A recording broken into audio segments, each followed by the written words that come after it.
Midnight Static Files. The story you are about to hear has its roots hidden in the darkness of reality. It's up to you to believe it or not. They walk at midnight, wearing the faces of people you know. They call out in familiar voices, leading you deep into the forgotten woods. And there, a gruesome fate awaits. What we casually dismiss as ghosts, shadows, or hallucinations, do you really know how terrifying their true form can be? Today, we step into a pitch-black world where human greed and the scent of blood awaken an ancient demonic curse. A world where a single night can shatter your reality forever. Are you ready to look into the eyes of the unseen? It all began in a village where the evening air usually brought peace, but instead, it became the stage for a chilling tale recounted by Maulana Kalu Shah Fakir. The evening in the village was unlike any other. The western sky had darkened drastically, gathering heavy light black clouds that seemed to swallow the remaining daylight whole. A cold, sharp wind was blowing through the trees, carrying with it the unmistakable damp scent of impending rain. On such a dreary, rainy evening, the usual outdoor activities of the village had completely ground to a halt, forcing everyone to seek shelter. During this time of seasonal transition, the surrounding fields and paths were swallowed by rising waters, and the village folk, both young and old, found themselves with little to do but focus on fishing or gathering inside to escape the storm.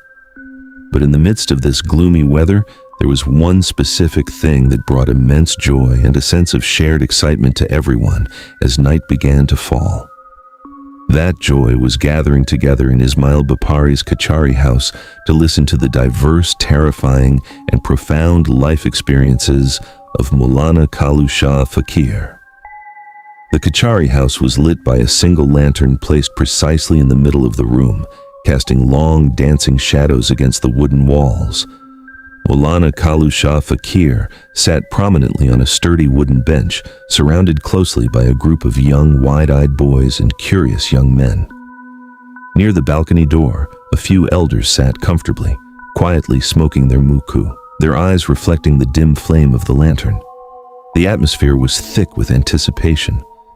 One of the old men, clearing his throat, broke the silence by saying that when he was a boy, he used to listen to stories from his grandfathers about stormy nights, tales of how many people would see mysterious glowing cows made of pure fire running wildly along the desolate village roads. Hearing this surreal imagery, an eager young man turned his gaze toward the holy man and asked, "Maulana Sahib, did you ever see anything extraordinary or terrifying in such a rainy season?" Maulana Kalu Shah Fakir did not answer immediately. He stared silently into the flickering light of the lantern for what felt like an eternity, his mind wandering back through the decades. Finally, he looked up and started saying that such rainy, tempestuous nights had played a critical and deeply ominous role in his life many times. But out of all his memories, one stood out with terrifying clarity. A memory of a mysterious pond surrounded by an impenetrable ancient forest. The young men leaned in closer, completely captivated. The downpour outside suddenly intensified, hitting the tin roof like a dam breaking, as Maulana Kalu Shah Fakir began to narrate a strange and deeply unsettling incident from his youth. "The incident I am about to tell you," the Maulana began, his voice dropping to a low, mesmerizing register, "happened when I was a young man, having just passed the threshold of early youth. At that age, I was consumed by an insatiable greed for knowledge, not for material wealth, but for the unseen secrets of the world. I left my home behind and began to wander aimlessly from village to village, seeking out various wise, knowledgeable, and spiritually gifted people. I would stay with them, serving them humbly for months, and in return, I learned many things from them. However, the specific knowledge I acquired was quite strange, esoteric, and often dangerous. I will tell you about those specific teachings another day, but tonight, let me focus on what happened when my travels took me into a region completely surrounded by the dense, untamed jungles of India. Kalu Shah explained that he had taken shelter in a traditional Muslim household in a small border village. His days were spent peacefully enough, He would spend hours roaming deep into the forest, searching for rare medicinal plants, roots, and holy herbs. At night, he would join the local men in their kachari house to chat and pass the time. It was during these nightly gatherings that he first heard whispers of a massive landlord's estate located quite a distance from their current area. Though the family's land holdings had dwindled over generations, the current landlord, referred to respectfully by the locals as Landlord Mashai, was still highly influential and widely regarded as a fundamentally good, educated, and well-meaning man. The problem, Kalu Shah learned, did not lie with the landlord's character, but with an ambitious project he had recently undertaken. Landlord Mashai possessed a large tract of dense forested land far from his primary residence, featuring beautiful rolling meadows and small, picturesque hills. Captivated by the natural beauty of the landscape, he decided to construct a magnificent garden house there as a personal retreat. To begin the work, he had sent 2 of his most trusted personal employees, along with a large group of local laborers, to clear the trees and lay the foundations. However, within just a few days of breaking ground, a dark and malevolent force seemed to awaken. One after another, the workers began to die under deeply mysterious and unnatural circumstances. Panic spread like wildfire, causing the remaining laborers to drop their tools and flee the site in absolute terror. Desperate to resume construction, the landlord's remaining employees were now scouring the surrounding villages, including Kalu Shah's current location, desperately searching for new workers.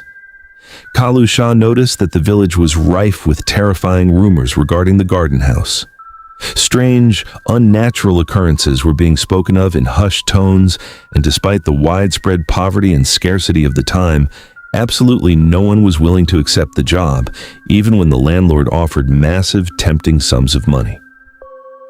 That night, Kalu Shah simply listened to the fearful chatter, keeping his thoughts to himself, and eventually went to bed, nearly forgetting the entire matter.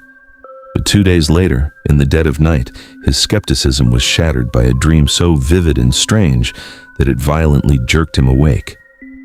In the dream, he found himself walking entirely alone through a vast, unfamiliar forest. The silence of the woods was suddenly broken by the distinct heavy sound of water waving and churning directly behind him. The moment he turned around to locate the source of the sound, a torrential downpour erupted instantly out of nowhere, and the intense auditory shock woke him up. He sat up in bed, his heart racing, completely unable to comprehend the meaning or purpose of the dream. He tried to rationalize it, thinking that perhaps his mind was merely playing back the frightening stories he had heard in the Kachari house a few nights prior. A few days later, the landlord's recruitment employee arrived at the house where Kalu Shah was staying. While the local villagers vehemently refused the offer out of fear, Kalu Shah felt a completely different sensation. He wasn't attracted to the high wages or the lure of more money, but rather by a deep, unyielding spiritual pull. He felt an intense, undeniable urge to go to that cursed place, to see it with his own eyes, and to uncover the exact nature of the malevolent force lurking within the trees. Having spent a long time in that particular village, he decided it was time to move on. He approached the landlord's men, introduced himself as a religious traveler, and explained that while he wouldn't work as a laborer, he wished to accompany them to the site simply to observe the land. Relieved to have anyone willing to go, they eagerly agreed to his terms. The next morning, Kalu Shah packed his modest clothing and necessary spiritual items, setting off on a long journey into the unknown. They walked for hours, crossing vast agricultural crops, navigating narrow water canals, and pushing through increasingly thick, suffocating forests. By the time they finally reached the perimeter of the landlord's primary estate, the sun had already dipped below the horizon, and the light around them had decreased dramatically. The loud, incessant chirping of nocturnal insects felt heavy, almost oppressive, bearing down on Kalu Shah's ears as a tangible weight. Because of his status as a guest and a holy man, he was assigned a private room located at the quiet end of a hill, slightly isolated from the main mansion. Late that night, a silent servant brought him a hot meal and softly informed him that Landlord Mashai wished to meet with him personally in the morning. The next morning, The sky rose with a pale, misty grayness that seemed to hang heavily over the entire estate. Kalu Shah was escorted into the grand, high-ceilinged library of the landlord's mansion, where Landlord Mashai was waiting. The landlord was a young man, clearly well-educated and modern in his thinking, but his face carried a deep, hollow exhaustion. He looked like a man who had not slept soundly in weeks. After exchanging brief, polite pleasantries, Kalu Shah asked directly about the true nature of the horrors unfolding in the forest. The landlord sighed heavily, rubbing his temples, and confessed that he had initially dismissed the workers' fears as mere village superstition. But the grim reality could no longer be ignored. He revealed a terrifying, specific detail that had been carefully kept from the public to prevent widespread panic. To supply the construction site and the future garden house with fresh water, the laborers had been instructed to dig a massive deep pond at the center of the forest clearing. The work had progressed smoothly for the first few days, but everything changed on the fourth morning. When the head supervisor arrived at dawn, he found the body of the lead laborer floating face down in the center of the half-dug pond. What made it truly horrifying was the state of the corpse. Unlike a typical drowning victim, the man's body was not bloated at all, and a subsequent examination by a local medicine man revealed that there was absolutely no water in his lungs or stomach. Instead, his neck had been violently snapped and twisted completely to one side with such unnatural, monstrous force that the bones had shattered into splinters. It was a physical impossibility for any human to have committed such an act silently in the middle of a crowded camp. Following this gruesome discovery, the rest of the workforce fled in a state of absolute hysteria, claiming that the ground itself was cursed. Instead of being deterred, this horrifying revelation only hardened Kalu Shah's resolve. He knew that whatever was lurking in that forest was not a creature of flesh and blood.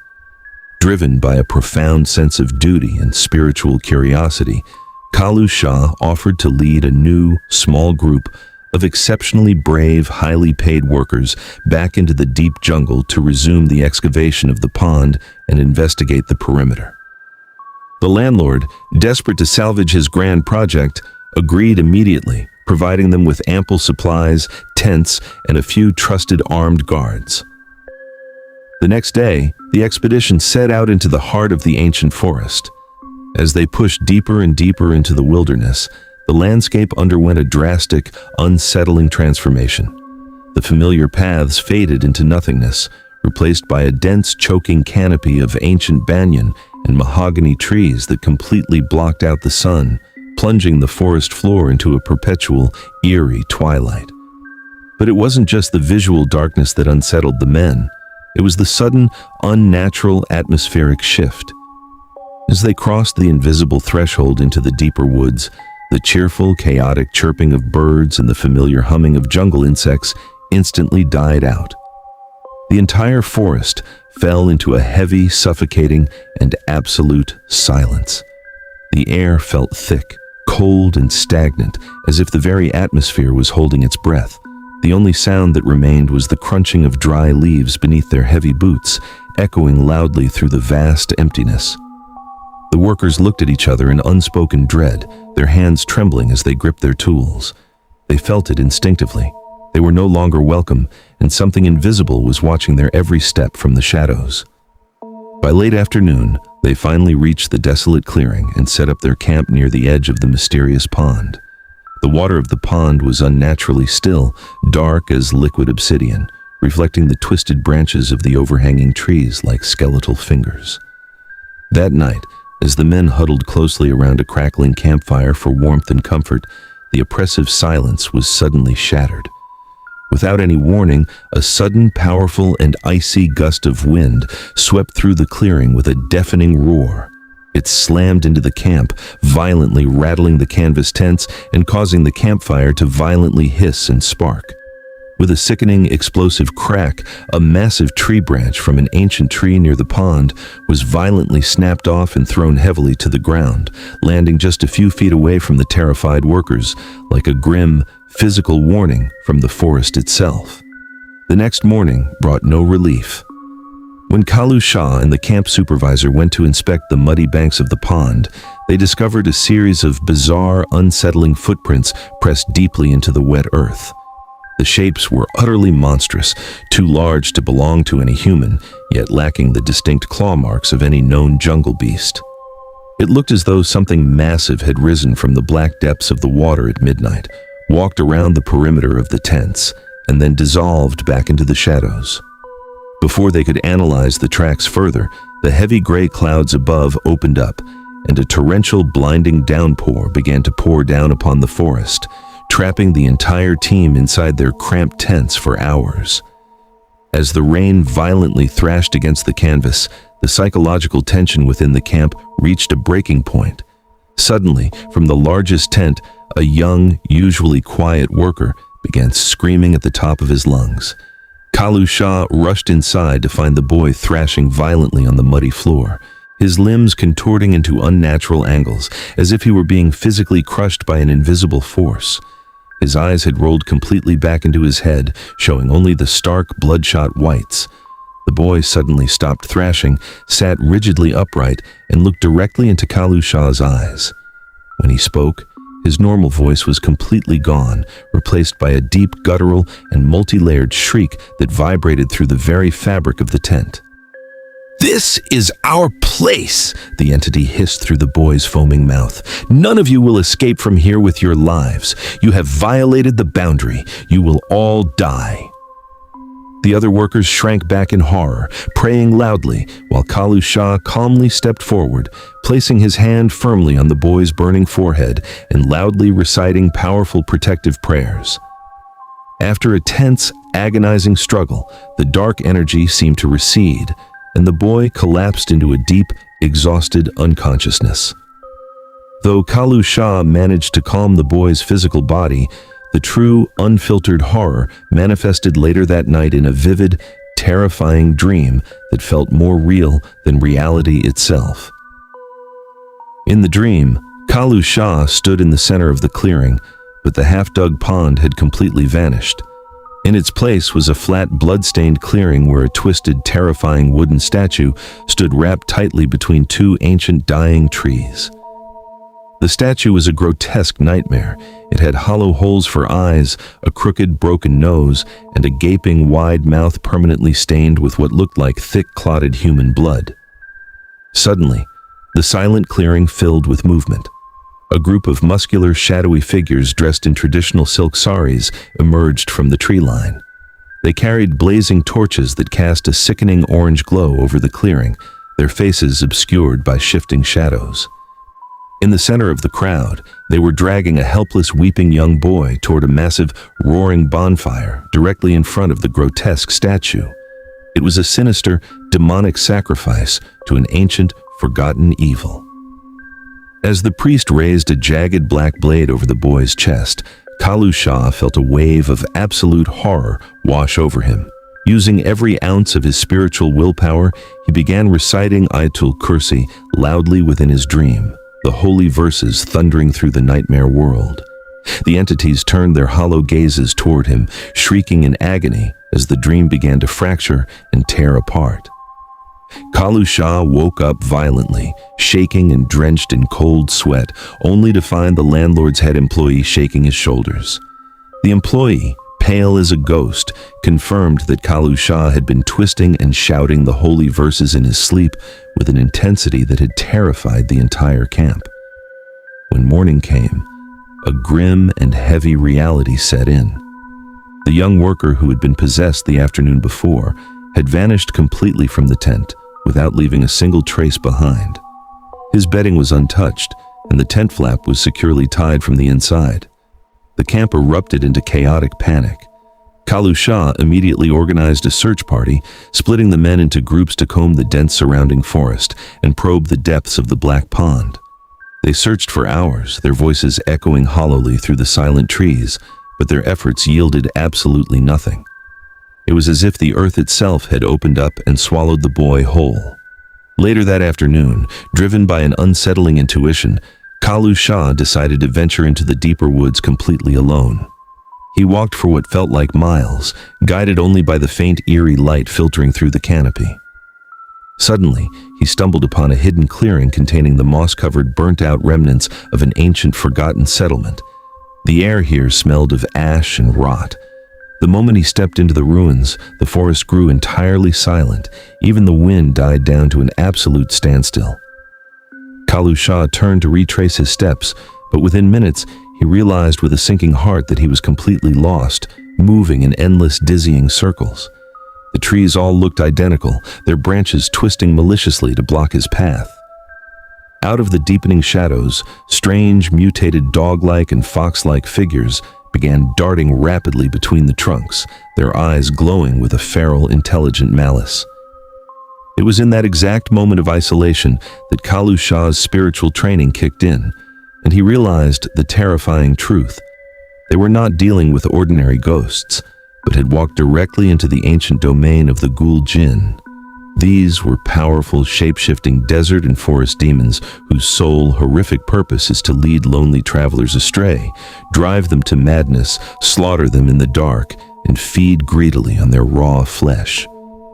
Closing his eyes to shut out the terrifying visual illusions, Kalu Shah planted his feet firmly into the earth and began reciting fierce, powerful prayers with absolute conviction.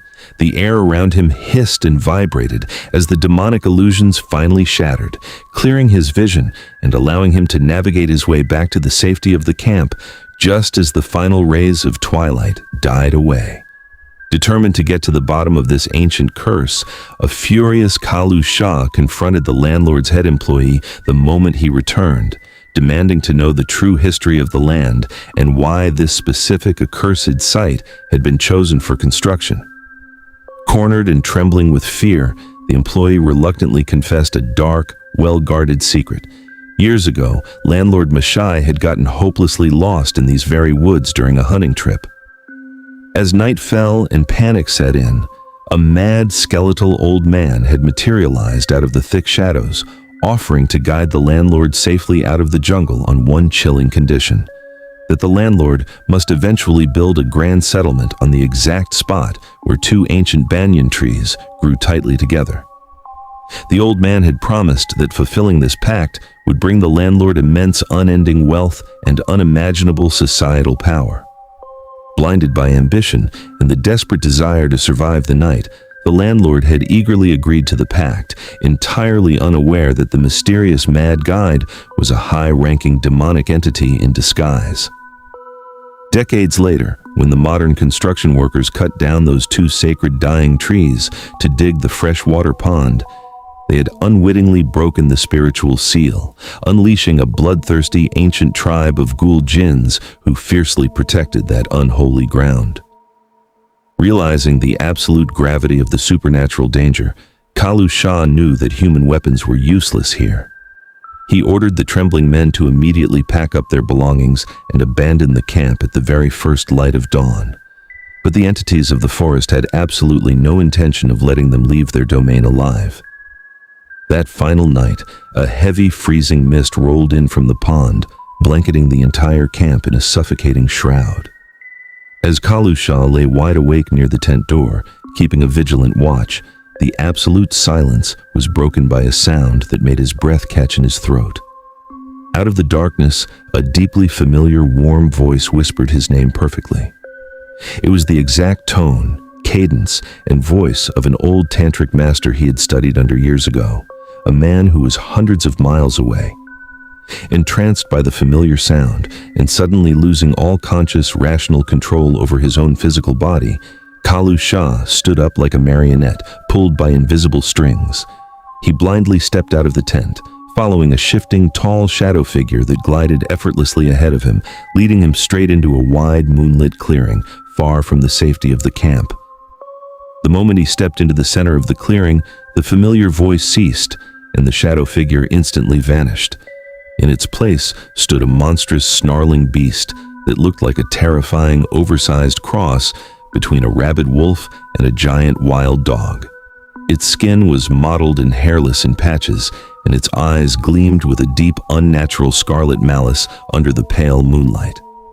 Before Kalu Shah could fully process the trap, the creature let out a guttural roar and lunged directly at his throat. Operating on pure instinct, Kalu Shah narrowly dodged the lethal snap of its jaws, kicked the beast in its ribs with all his might, and reached into his pocket to grab a handful of blessed soil. He threw the soil directly into the beast's glowing eyes while loudly chanting powerful, ancient protective prayers. The demonic entity recoiled in explosive agony, screeching as the holy words scorched its flesh. This sudden distraction allowed Kalu Shah to break the hypnotic trance completely and sprint frantically back through the dark brambles to the camp. The exact moment he burst into the perimeter of the tents, a ferocious Kalbaisaki storm struck the forest with apocalyptic fury, violently ripping the canvas structures apart and plunging the men into pitch-black darkness. Through the howling, deafening wind, glowing, fiery eyes materialized by the dozens all around them in the dark tree line.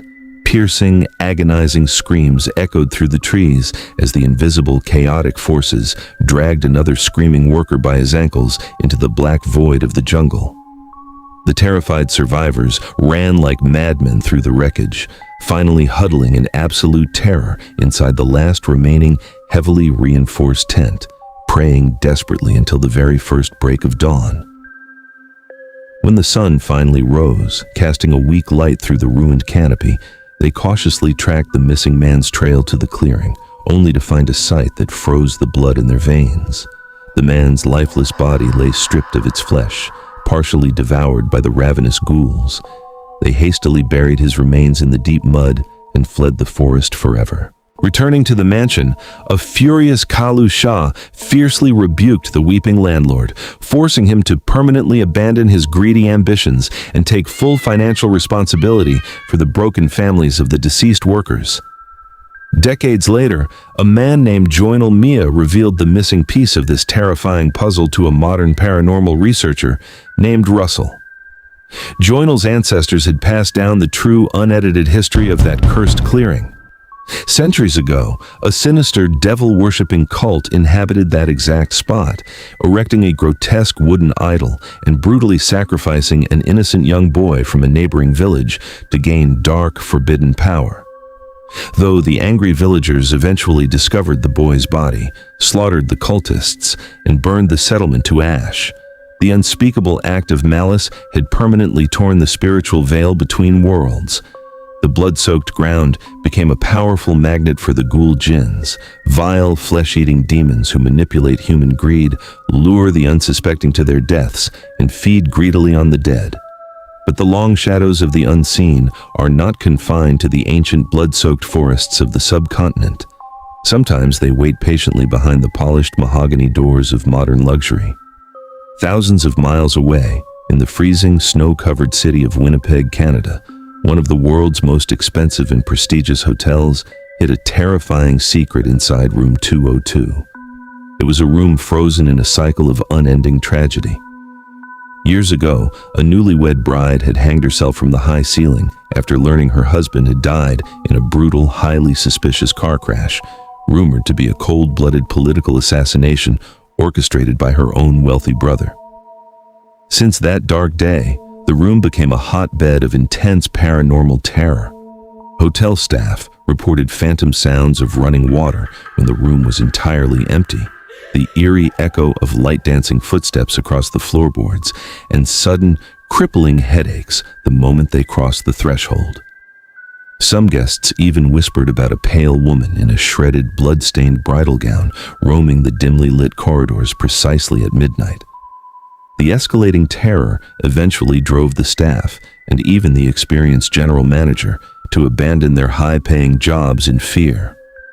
Desperate to keep the business running, the owners hired Baba Tunde, a brave, pragmatic, and handsome Nigerian Muslim who had recently graduated with a degree in hotel management, offering him a massive salary too tempting to refuse.